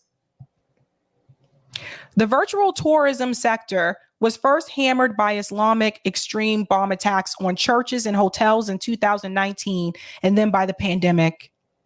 Its coffers further depleted by government tax cuts. Sri Lanka ran out of foreign currency needed to import everything from medicine to food and fuel.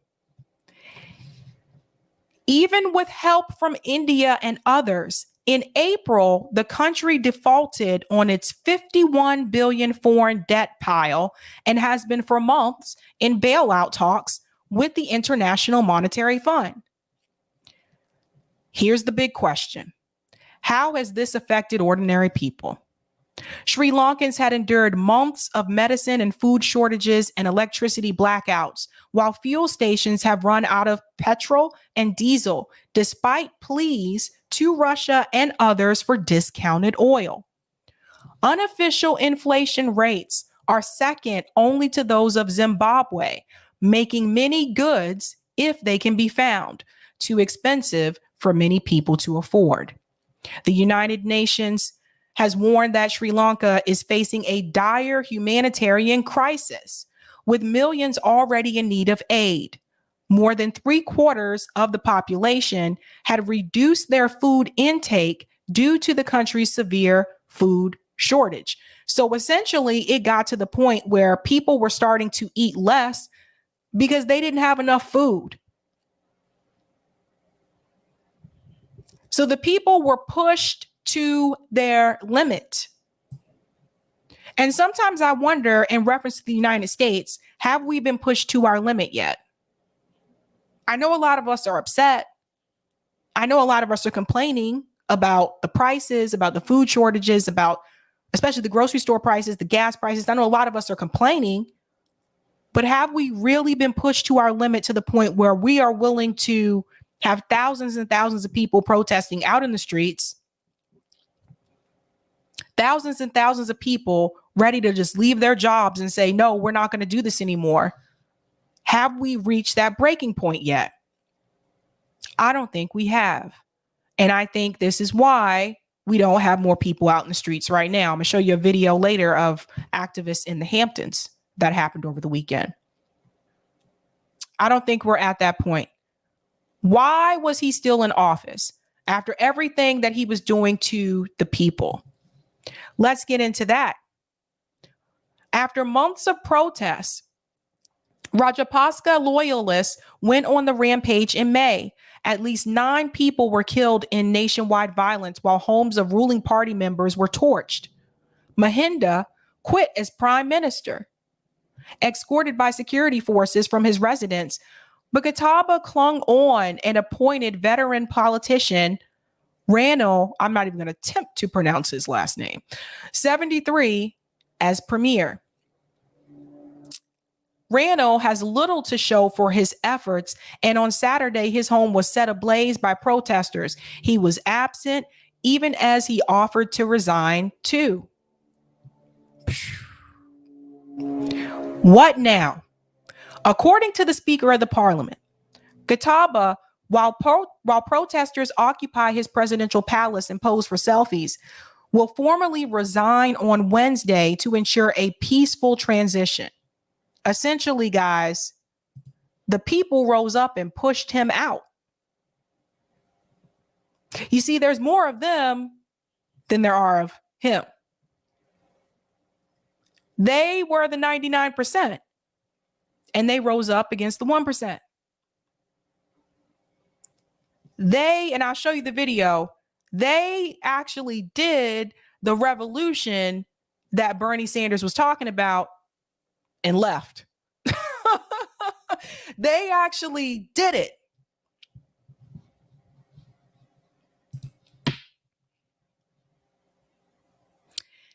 A successor must be chosen through a vote in the parliament within a month of Rajapaksa leaving, but the speaker proposed a new leader within a week. However, on Sunday, it was unclear who, if anyone, would be able to garner enough support among lawmakers to succeed Rajapaksa.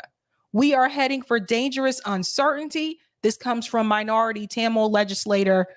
Oh, dear God. They hitting me with the names today. I know I'm going to mess this up. For anyone in the chat that's from this region, I apologize in advance. Dharmalingam told AFP Gota should have resigned immediately without leaving a power vacuum. Now, that article is interesting, but I think you need to see this live and in color. I think you need to see this happen via video. I want to show you these images. Get ready, because the people were not playing around. Here we go. I hope this does not have copyright. I really hope it doesn't. If so, I'll just have to pause in between. After months of acute shortage of food, fuel, power and other essential goods, people in Sri Lanka are saying enough is enough.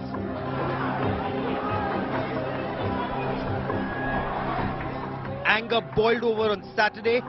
Thousands of people stormed the presidential palace and then the Prime Minister's official residence. And they're camping there. Guys, do you see this? Look at this. Look at all the people. Watch this. Eric, I don't know why it's doing this. I think never mind. It was me. I think it's because I have it. Sorry.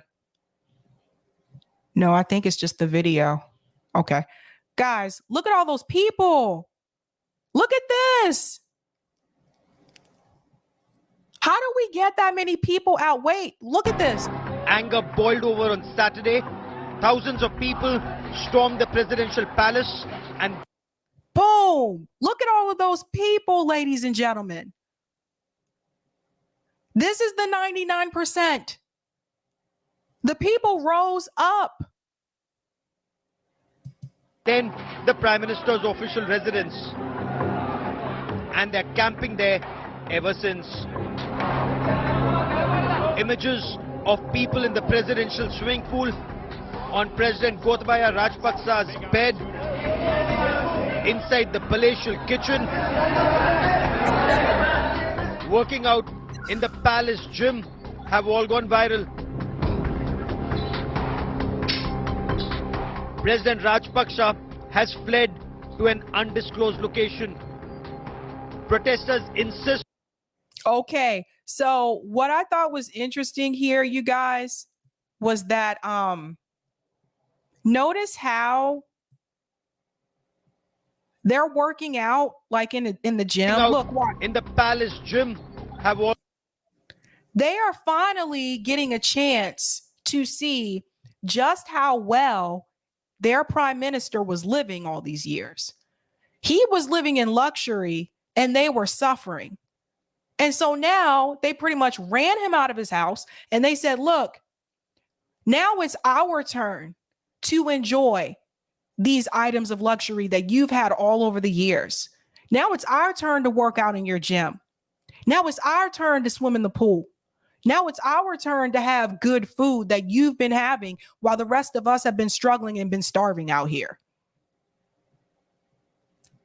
All the wealth was concentrated at the top and the people had nothing. So what did they do? They pushed the wealth out. This is what I'm talking about. Gone viral. President Rajapaksa has fled to an undisclosed location. He's fleeing. Protesters insist. That's him right there on the plane.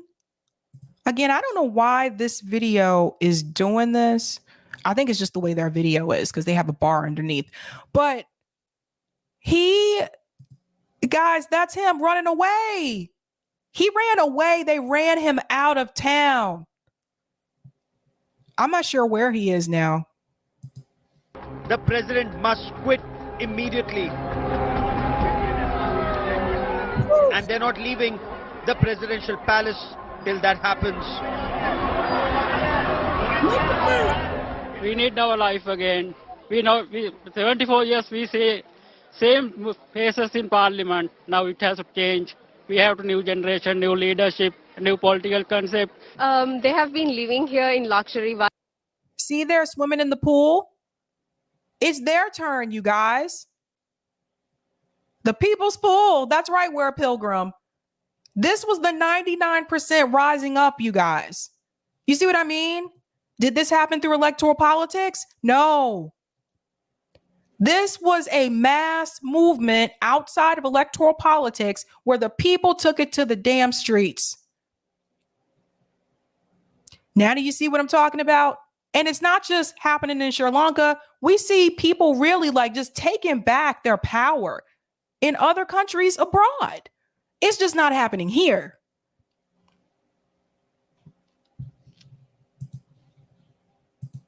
While we are suffering from various problems around the country, and we all have the same purpose.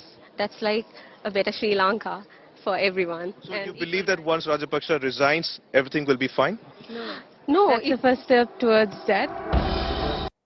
So they were asking her, do you believe if he resigns, if everything's going to be all right? And you notice what she said? No. But she said, this is a first step. So I'm glad that she realizes that. They at least took the first step. They overthrew the power. Prime Minister Ranil Wickremesinghe, whose private residence was burnt down, blames the media for the violence. The Prime Minister says he will quit once an all-party government is formed. He will quit. See? Once an all-party government is formed. They ran him out. What do you do? This is what I tell people. I know a lot of times people, say they don't want to protest. They don't want to do these things because there's the police, right? I get that. But they can't arrest us all. That was a song from a rapper named Bubba Sparks back in the day. He had a song called Ugly. And in that song, he said, don't worry about the law because they can't arrest us all. And it's true.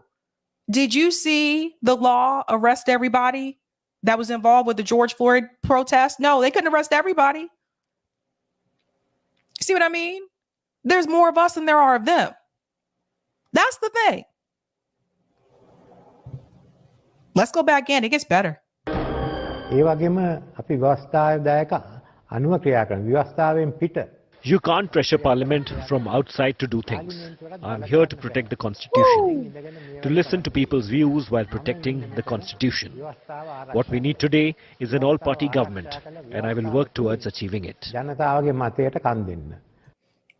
What we need now is an all-party government. So what the people did is they rose up mass movement. They put pressure on the government that was in place to make it so that, listen, we have our demands. This is what we want. We want an all-party government, and this is what we're going to get. You're either going to resign or we're just going to keep coming after you.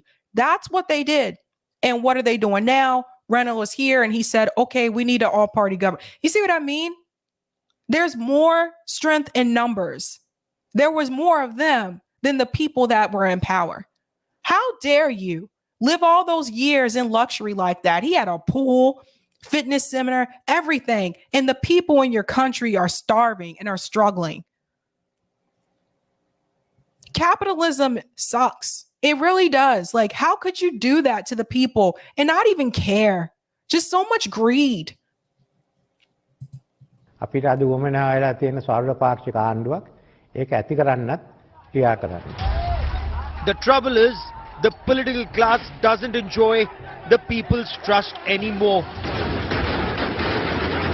Protesters are not sure if an I gotta skip this part. Sorry, guys, because of YouTube.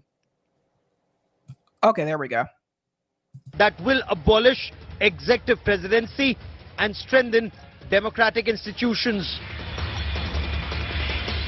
The mood on ground is upbeat. At the presidential palace, people are singing patriotic songs. Peace prevails for now, but for how long? Everybody's getting together and singing, and people are like, yes, this is our moment. It's time for us.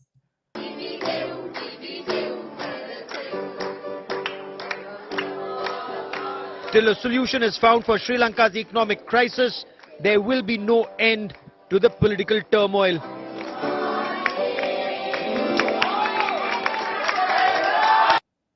Look, they came in, they said, this is our piano now. Do you remember the name of the movie? The one about the pilots? No. That's a different Tom Hanks movie. The one about the pirates. Remember the Somali pirates? I forget the name of the movie, but Tom Hanks played the captain where the ship was taken over. Remember the pirate got onto the boat and he said, look at me. Look at me. I'm the captain now. That's what they did. They went into his house and they said, get out, get out. We're the captain now. You gotta go. You gotta go. Thanks, Danny. Yes, Captain Phillips. It is our turn to have some peace here and some hope. And I think that's pretty much the end of that. There's one more clip I have here that I wanted to show you as well.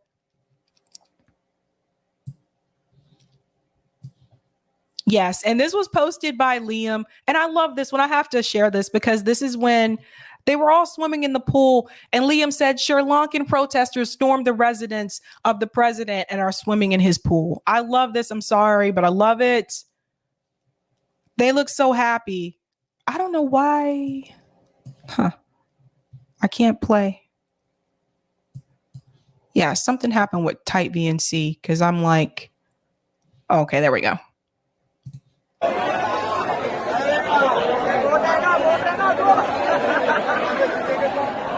Party.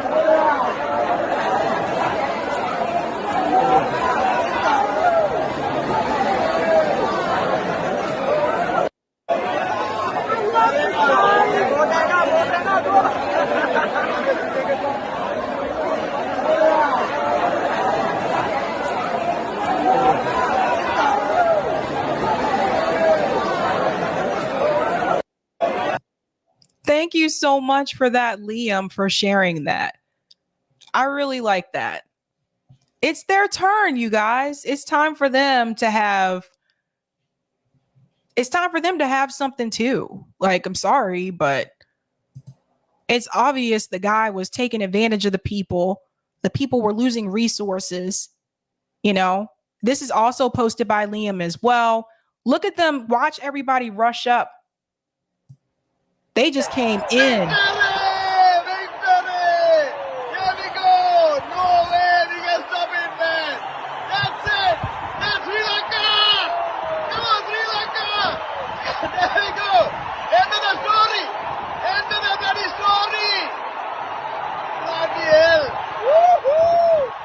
at all these people.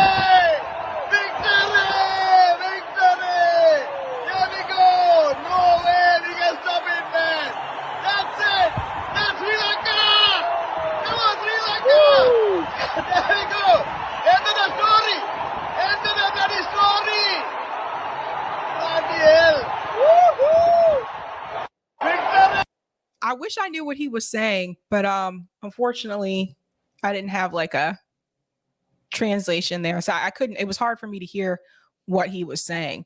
But yeah, Liam, this gentleman here, he actually has a Substack, and he talks about global politics, election, and history. So definitely check him out. That's Liam Meissner. So thank you so much for that, Liam. Guys, if you're new, don't forget to hit that like button. That helps me with the algorithm.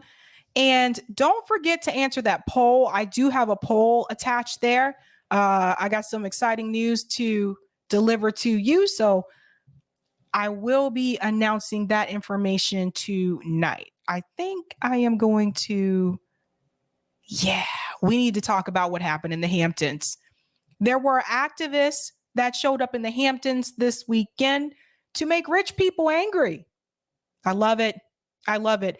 I did share this information with Courtney Banks as well, because we are preparing to go to the Hamptons this September for Camp Dada. I got to bring on the Banks sisters to talk about that.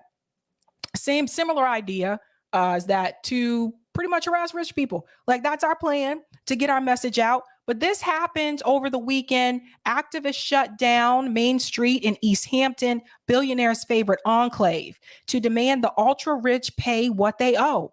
We're tired of the fight to their Sunday morning brunch. We're taking the fight to their Sunday morning brunch.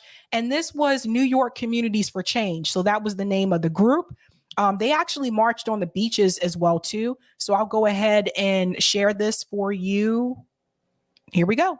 It looks like. Tell me what democracy looks like. This is what democracy looks like. Tell me what democracy looks like. This is what democracy looks like. Our street. Our street. Our street. Our street. Our town. Our town. Whose land? Our land. And show me what democracy looks like. This is what democracy looks like. Show me what democracy looks like. This is what democracy looks like. It looks like. Tell me what democracy.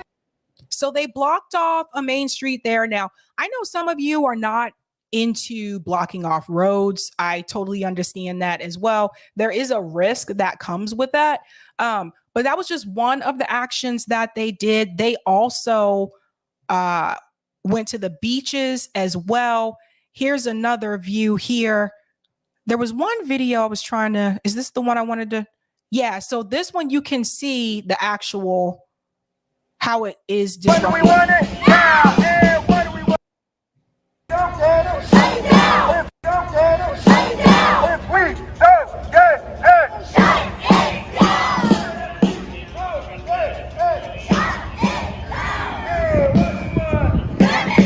What do we want it now? Yeah, what do we want?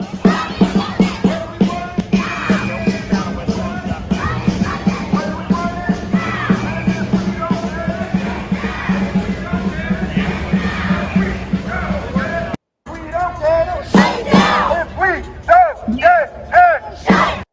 So they're basically making rich people very uncomfortable in their actions here. Actually, if you go to their site, you can see more of the actions as well. It's New York Communities for Change if you want to follow them on Twitter. And they posted a lot of the videos here.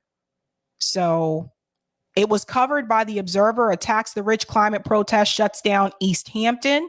I'm glad someone covered it, because sometimes these things happen and mainstream media doesn't cover it. And it's like, what on earth? There they are again there. There was one video, I thought I saved it, but apparently I didn't. Of course, some of them were arrested, unfortunately. That does happen if you're going to block off a roadway. But I know they also were at the beaches as well.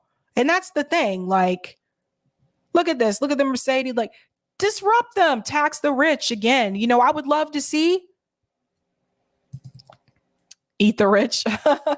I would love to see Bernie Sanders out there with some of these activist groups. I know that's not going to happen. But you know, him and Occupy Wall Street, this was very much like their message that we really need to make them uncomfortable. We need to make them pay. We need to make them realize their privilege. But you never see them at these events. And that tells you where Bernie Sanders really stands. And that's unfortunate as well. But several pictures here. There's another one being arrested. I'll scoot myself to the back so you can see. I was looking for the one where the gentleman was like, the rich guy was complaining. I don't know if they still have that one up here. But there's another one that you can see there of them on the sidewalk. See, all the cars are starting to turn around. How dare you disrupt our brunch? I came here for deviled eggs and mimosas, damn it.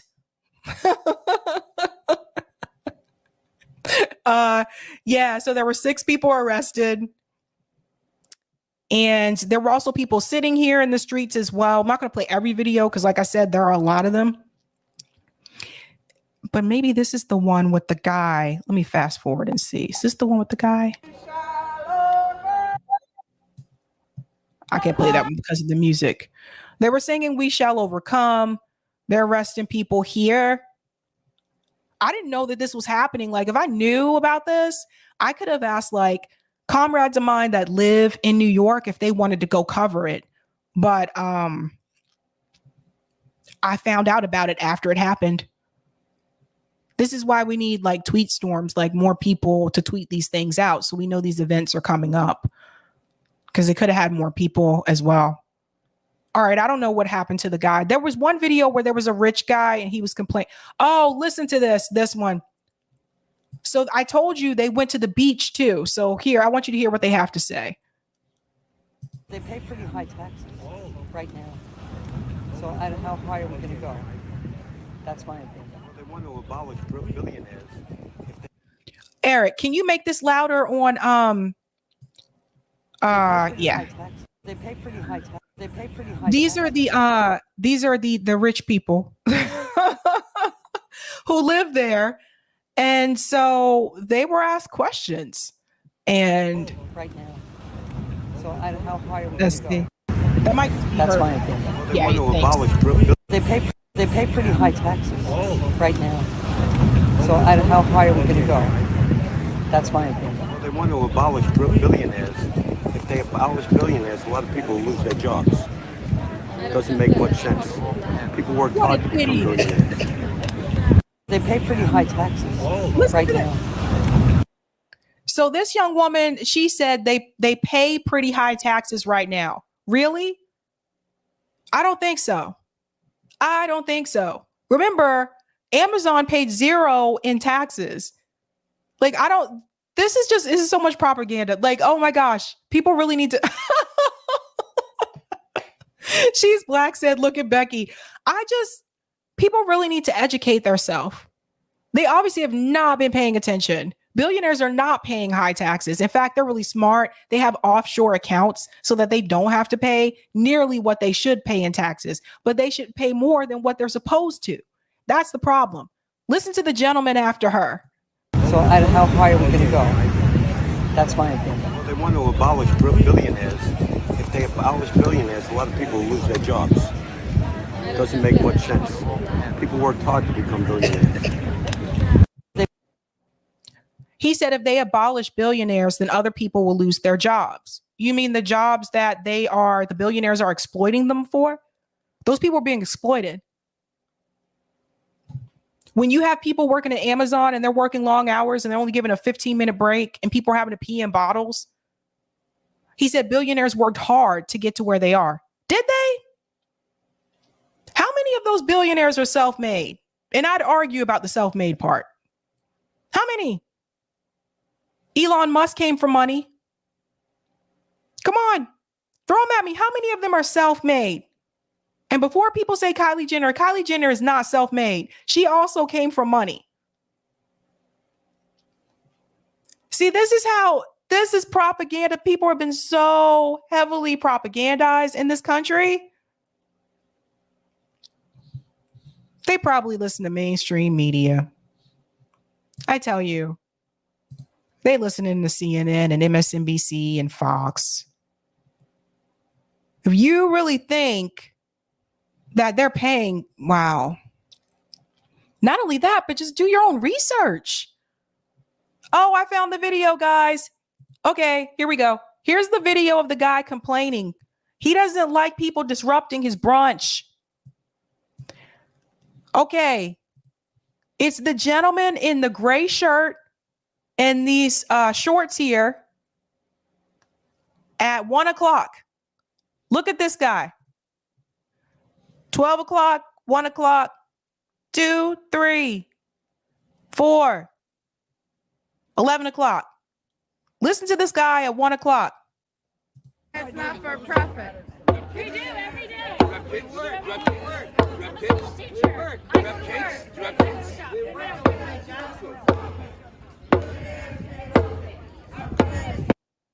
He said, do you have kids? Do you have kids? Do you have kids? No, they don't have kids because they can't afford to have kids. Do you see? This is what they do. The same thing. The video of the woman I showed you, there were the protesters. They were protesting outside the Supreme Court justice homes. And the woman came up and she said, I understand why you're doing what you're doing, but can you not use that word? Because there's kids that live in this neighborhood. It's always about the kids, right? They always try to use that as an excuse. Listen to him. Look at him. Look at him. He's so privileged. It's not for profit. We do every day. So privileged. Look at that face. Look at him. Look. Privileged. Look at the guy next to him. His arms are folded. He's got his fancy watch. I'm assuming this must be his son. They look like they could be related. Look at them. Look at how they're looking at. You see what I'm saying? This right here. This is the privilege mindset. This is what they say.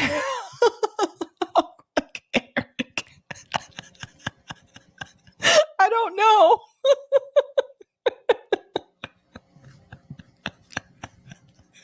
I'm not going to go there.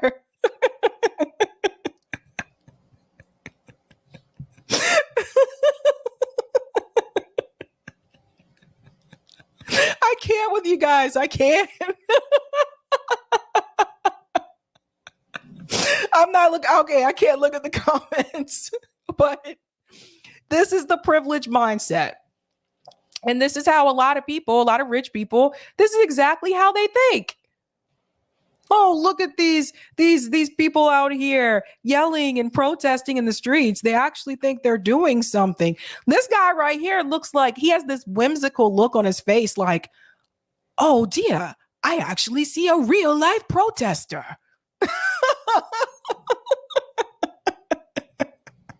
Do you have kids? Do you have kids? Let's see if we get one green. Here we go. We do every day. Kids? Do you have kids? Do you have kids? Do you have kids? People are out there protesting saying, pay your fair share. The billionaires must go. The people need to be united. And your question to them is, do you have kids? That's how lost a lot of them are. That's how a lot of privileged, rich people are. Do you have kids? You can't make their life uncomfortable, but it's okay for all of us to be uncomfortable. You ever notice that? They're totally fine with the majority being uncomfortable right now. But how dare you make them uncomfortable? Okay, I know some of you are waiting to hear the results of that poll. Please go ahead and take that poll if you haven't had a chance to do it. I'm going to tell you the answer in just a second. I'll go ahead and take those comments on Rockfin Eric. Boy, I tell you, do you have kids? Do you have kids? I'm going to pick on that one all night tonight. I'm going to be picking on that all night. Okay. Thank you for the comment on Rockfin, the tip on Rockfin, Roger. Indies, although aren't spread evenly throughout the U.S., we are the swing voters and the majority of voters. Black people exodus out of the Democratic Party in mass and file into become registered independents. Now, both parties will compete for your vote. Also, run ballot initiatives in 18 states to amend state constitution to abolish all political parties from local to federal. Dems are 1980s. Republicans. Oh, Dems are 1980s Republicans. Sab, can you get Black Farmer on your and RBN show? I can try. Thank you for this tip, Dave.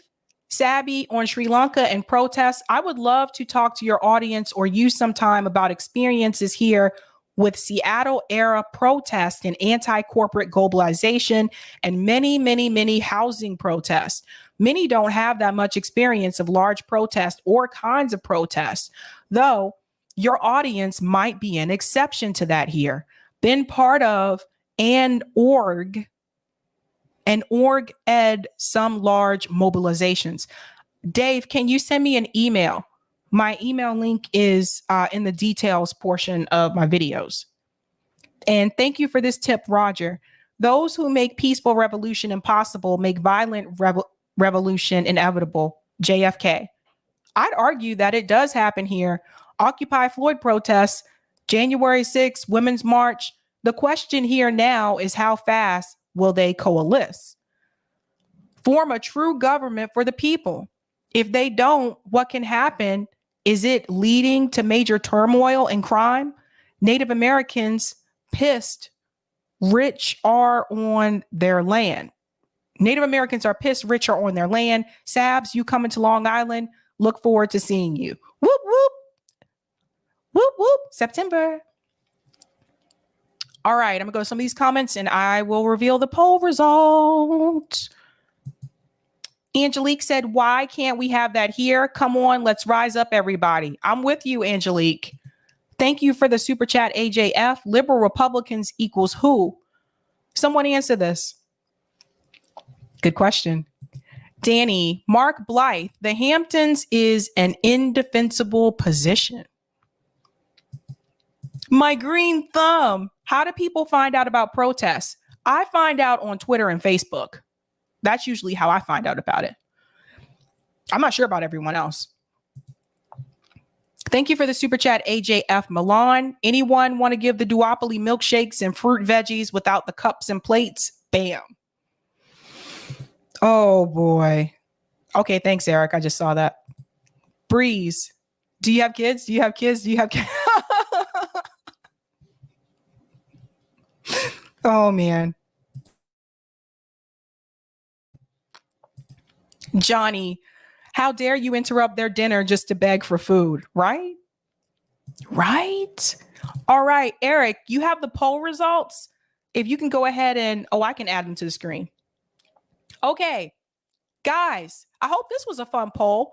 I have 2 special guests tomorrow night, and I had that as a poll question. I have 2 special guests Tuesday night. Can you guess who they are? Oh, God, these results are very close. Damn. Holy shit. Okay. Ralph Nader and Jill Stein, 28% of you said that group. Margaret Kimberly and Ajamu Baraka, 21% said that group. Chris Hedges and Olaimi Olorin, 27% said that group. And Kim Iverson and Fiorella Isabel, 25% said that group. I have to admit to you guys, this poll is way closer than I thought it was going to be. I really thought Ralph Nader and Jill Stein were going to win this by a landslide. So, Ralph Nader and Jill Stein has the majority of votes at 28%. There's 371 votes. I'm going to go ahead and reveal the results. I made something a little cute for this. So I was like, oh, they might like it if I do it like this, if I reveal it in this way. All right, ladies and gentlemen, I haven't told anyone about this, so you'll be the first to know. Tomorrow night, my special guests are, somebody give me a drum roll.